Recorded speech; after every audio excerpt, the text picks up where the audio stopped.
ये मुख्यमंत्री योगी आदित्यनाथ के वो 3 ऑपरेशन हैं जिनसे अखिलेश यादव को बहुत ज्यादा टेंशन है। तीनों मिशन में किसी तरह की कोताही ना रह जाए, इसके लिए योगी आदित्यनाथ ने खुद मोर्चा संभाल लिया है। अराजकता मुक्त राज्य कैसे हो सकता है, गुंडागिर्दी से मुक्त राज्य कैसे कराया जा सकता है। एक पक्ष यह हर व्यक्ति स्वीकार करता है कि हां सुधार हुआ है, व्यापक सुधार हुआ है, व्यापक परिवर्तन हुआ है। बुलडोजर का पंजा चला और अवैध मजार जमींदोज हो गए। ये श्रावस्ती में योगी प्रशासन का वो एक्शन है जो नेपाल बॉर्डर पर ऑपरेशन क्लीन का पार्ट है। हैया शाह बाबा की मजार के बड़े हिस्से को वन विभाग की जमीन पर अवैध तरीके से बनाया गया था। 200 सालों तक इस सच्चाई को सामने नहीं लाने दिया गया, मगर योगी के आदेश के बाद अवैध मदरसों पर गाज गिरना शुरू हुई तो मजार के कब्जेदारों को नोटिस जारी कर दिया गया। हालांकि किसी के कान पर जू नहीं रेंगी तो अतिक्रमण ढहना शुरू हो गया। पुलिस की टीम की मौजूदगी में 4 बुलडोजर्स लगाए गए।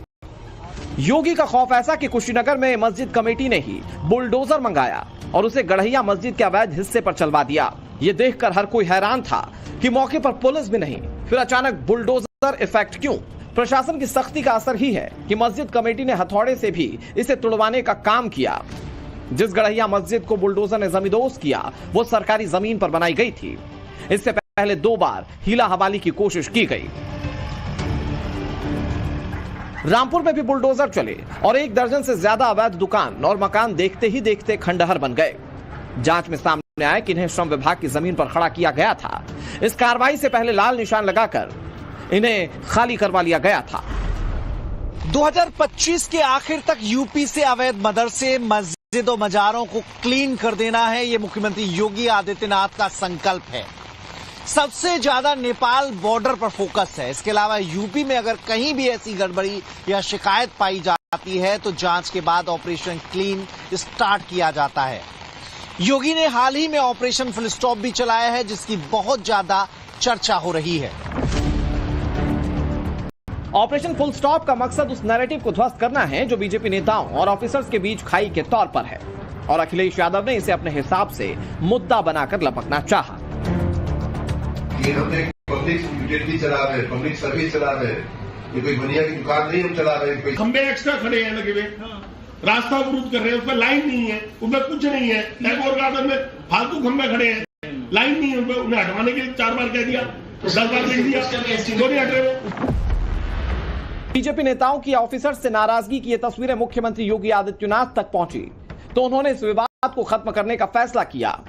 योगी सबसे पहले गोरखपुर पहुंचे, जहां पूरे मंडल के जनप्रतिनिधियों की बैठक बुलाई, जिसमें पूछा गया कि उनकी समस्याएं क्या हैं, किससे शिकायत है और सुधार क्या चाहिए। इसके बाद योगी ने कानपुर, चित्रकूट, अयोध्या, झांसी, देवीपाटन में बैठक की। वाराणसी और आजमगढ़ में भी योगी ने नेताओं की दिक्कतों को समझा। योगी आदित्यनाथ जहां जहां गए वहां सारी बातें नोट करते रहे, संवाद स्थापित किया तो सामंजस्य बनाने की अपील की। योगी आदित्यनाथ ने अफसरों को फाइलों पर तेजी से काम करने का आदेश दिया तो वहीं नेताओं को मतभेद बुलाने की बात कही। योगी आदित्यनाथ ये चाहते हैं कि साल 2027 के पहले अफसरों और नेताओं के बीच में तालमेल में कोई कमी न आए, जिससे जो विपक्ष का मंसूबा है उस पर पानी फिर जाए। मुख्यमंत्री योगी ने विकास के विजन को सामने रखा और टाइमलाइन सेट कर दी। हालांकि इसके लिए पहल उन्हीं की तरफ से की गई है। खुद योगी शिकायतें सुन रहे हैं और समाधान भी बता रहे हैं। जब स्वस्थ प्रतिस्पर्धा खड़ी होती है, पैर खींचने की नहीं, एक दूसरे को नीचा दिखाने की नहीं, बल्कि आगे बढ़ने की, हमें भी विकास में योगदान देना है, हमें भी कुछ करके दिखाना है, हमें भी अपने शहर का, अपने वार्ड का नाम कमा के दिखाना है, तब इस लक्ष्य को प्राप्त किया जाता है। और मैं गोरखपुर महानगर वासियों का इस बात के लिए भी धन्यवाद दूंगा कि उनके द्वारा लगातार विकास के कार्यों में एक सकारात्मक योगदान दिया गया है।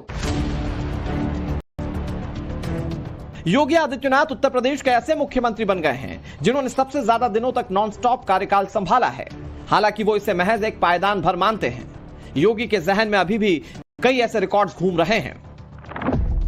योगी अगर 2027 में चुनाव जीतकर शपथ लेते हैं तो लगातार ऐसा करने वाले उत्तर प्रदेश के पहले मुख्यमंत्री बन जाएंगे। योगी तीसरी बार सीएम पद की कुर्सी पर बैठते ही मायावती के बाद उस लिस्ट में दूसरे नंबर पर पहुंच जाएंगे जिन्होंने उत्तर प्रदेश के मुख्यमंत्री की शपथ ली है। कहा जा रहा है कि योगी की अगली मंजिल 2027 का चुनाव ही है और वो अखिलेश को किसी तरह का चांस नहीं देना चाहते। कोई रिकॉर्ड होता है जो काम न करे, काम न करने वाले का अगर कोई रिकॉर्ड कभी माना जाएगा तो उत्तर प्रदेश के मुख्यमंत्री होंगे। और दूसरे का काम अपना काम बनाना और डबल इंजन की सरकार। सोचिए, अभी तो दिल्ली वालों को ही नहीं पता है कि वो अंदर ही अंदर सुरंग खोद रहे हैं। लखनऊ वाले अंदर ही अंदर सुरंग खोद रहे हैं। प्रदेश के नौजवानों के सामने पहचान का संकट आ खड़ा हुआ था। एक पहचान का संकट, पूरा बदनामी एक परिवार और एक पार्टी करती थी, गलत काम एक परिवार और एक पार्टी करती थी। खामियाजा उस समय की 20 करोड़ की आबादी को भुगतना पड़ता था जब उसके सामने पहचान का संकट खड़ा होता था। अखिलेश यादव उत्तर प्रदेश में क्या कर रहे हैं, किस तरह की स्ट्रेटेजी पर आगे बढ़ रहे हैं, कहां सबसे ज्यादा फोकस किया, यह भी आपको बताएंगे। मगर पहले योगी के उस ऑपरेशन लंगड़ा की बात की जाए जो धड़ाधड़ चल रहा है। नाबालिग के साथ दुष्कर्म की वारदात को अंजाम देने वाला आरोपी मनोज यादव अब पछता रहा है। लंगड़ाते हुए खुद को कोस रहा है कि काश ऐसा ना किया होता, क्योंकि इसे मालूम है कि योगी की पुलिस को अगर आरोपी का नाम पता चल जाए तो फिर हिसाब 100% होता है और यही हुआ इसके साथ। एक और आरोपी को बांदा पुलिस ने महज 12 घंटे के भीतर गिरफ्तार कर लिया। पुलिस मुठभेड़ में 2 अभियुक्तों कलुआ और मनोज यादव तथा अनिल वर्मा को गिरफ्तार किया गया है। इनके पैर में गोली लगी है, इन्हें इलाज के लिए जिला अस्पताल भेजा गया है। इनके कब्जे से अवैध असलाह, कारतूस तथा एक सीएनजी ऑटो बरामद किया गया है। 2 अगस्त की सायंकाल 7 बजे के करीब एक 15 वर्षीय बालिका पढ़कर अपने गाँव वापस इसी ऑटो रिक्शा से लौट रही थी। रास्ते में इन दोनों के द्वारा उसके साथ गलत काम किया गया। पुलिस के कंधे का सहारा लेकर चल रहे इन दोनों आरोपियों के नाम मोहम्मद नावेद और साहिल हैं। इन्होंने सुल्तानपुर में गौ तस्करी के बाद पुलिस पर फायरिंग की जुर्रत की थी।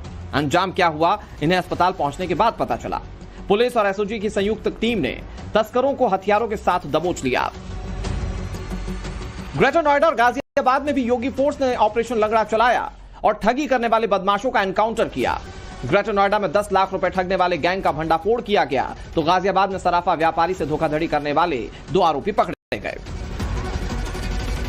एक व्यक्ति ने पुलिस टीम के ऊपर जान से मारने की नीयत से फायर किया और जब पुलिस टीम ने जवाबी कार्रवाई में आत्मरक्षा हेतु गोली चलाई तो उसमें से एक अभियुक्त अफसर के पैर में गोली लग गई और दूसरा अभियुक्त पकड़ा गया।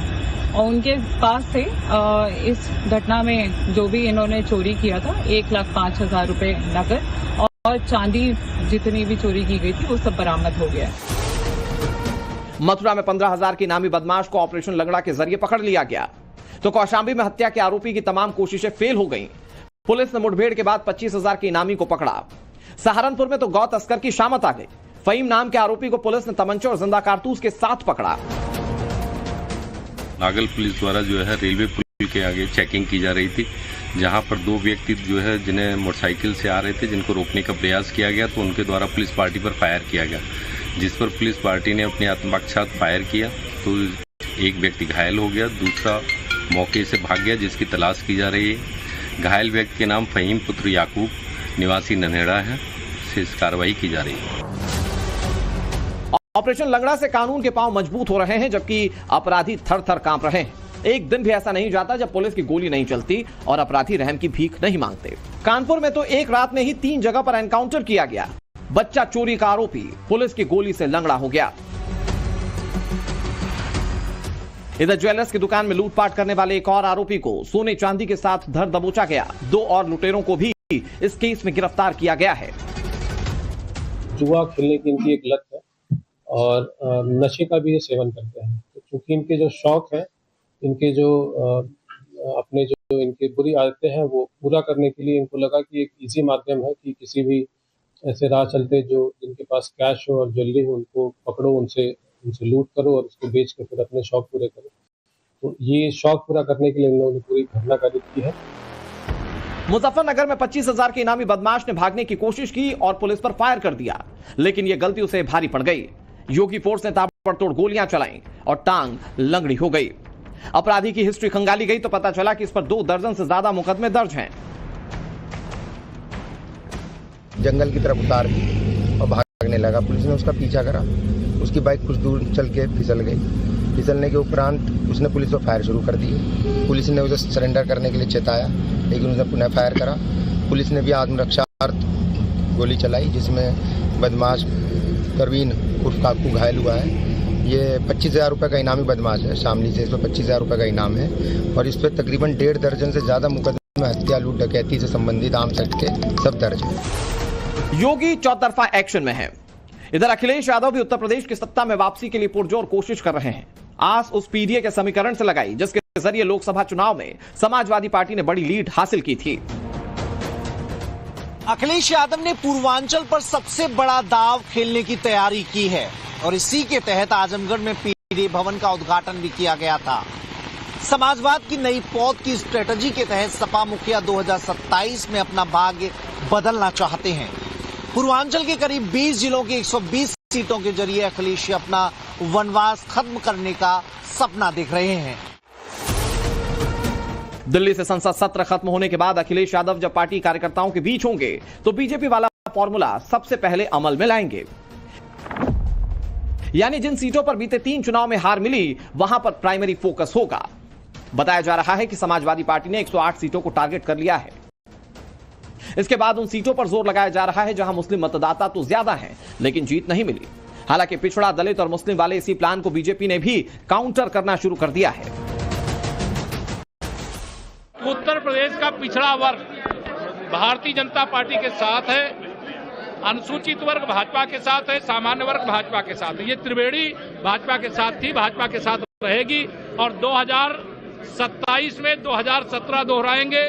समाजवादी पार्टी को उत्तर प्रदेश की सत्ता में जो वापसी के लिए मुंगेरी लाल के हसीन सपने देख रहे हैं वो पूरे नहीं होंगे।